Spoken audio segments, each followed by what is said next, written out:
I'll have to be honest with you. First thing I'm going to mention right up front is it's free. I like this service when it's free because, you know, you can tie up a lot of money in different services, and from experience I found out that sometimes you can pay a lot of money and you may not be getting that much out of it.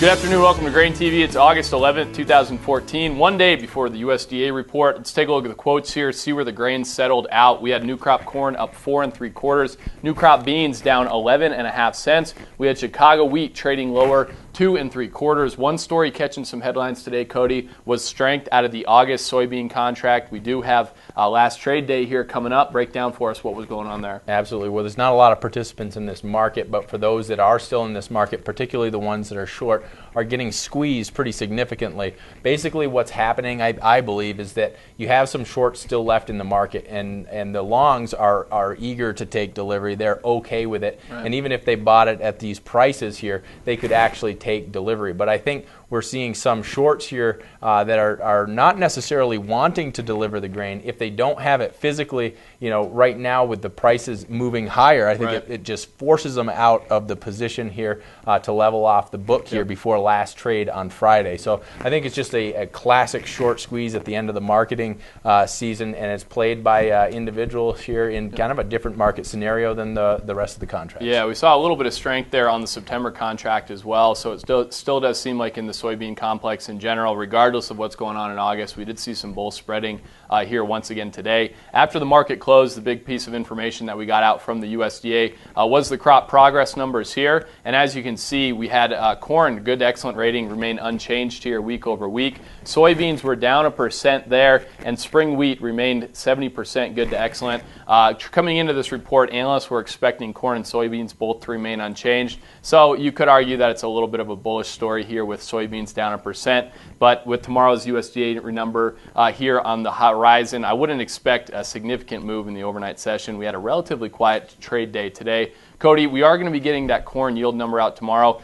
This, in my opinion, is going to be the biggest focus of tomorrow's report.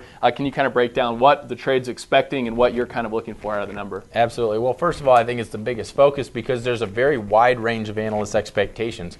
You know, we know how great the crop is, but just how great is it going to be? So I think, you know, when you look at the analyst expectations, you have anywhere from about 174 bushels per acre to about 67 bushels per acre. So that's a very wide range here, and would I mean, really any one of those would affect the balance sheet in a very significant way. Right. I personally think that we're probably, when you look at the August trade expectations of 170 bushels per acre, I wouldn't be surprised if we come out a little bit shy of that here.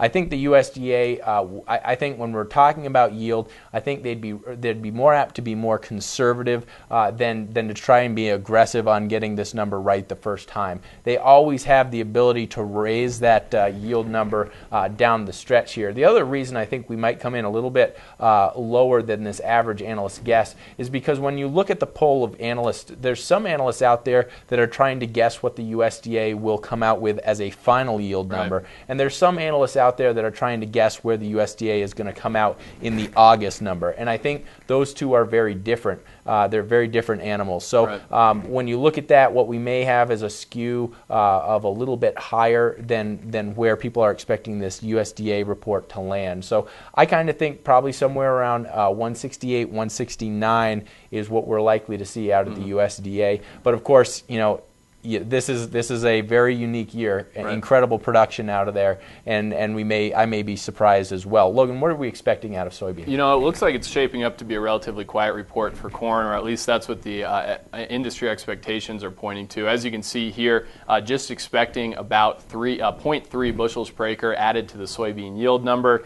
Production relatively unchanged, and as a result there, ending stocks down just 1 million bushels. It looks like a lot of traders are looking for some demand side revisions higher in this report to maybe compensate for very marginal increases on the production side. When we're looking at the soybean crop right now, kind of this stretch early August into the first couple weeks in September is really when the yield is going to be defined on this crop. So a lot of analysts, as a result, looking for the USDA to be very conservative when looking at the soybean number and not looking for a lot of change in the forecast there. We're going to get these numbers, though, out from the USDA at 11 o'clock tomorrow morning Central Time. If you want to get live quotes on your home computer or on a mobile device for tomorrow's report, you can go over to grainhedge.com. You can fill out your name, email address, and phone number and get a free download of our live trading platform and take a look at it for yourself. As I said, view live quotes out of Chicago on your mobile device or desktop computer tomorrow when that report comes out at 11 o'clock Central Time. If you have any questions about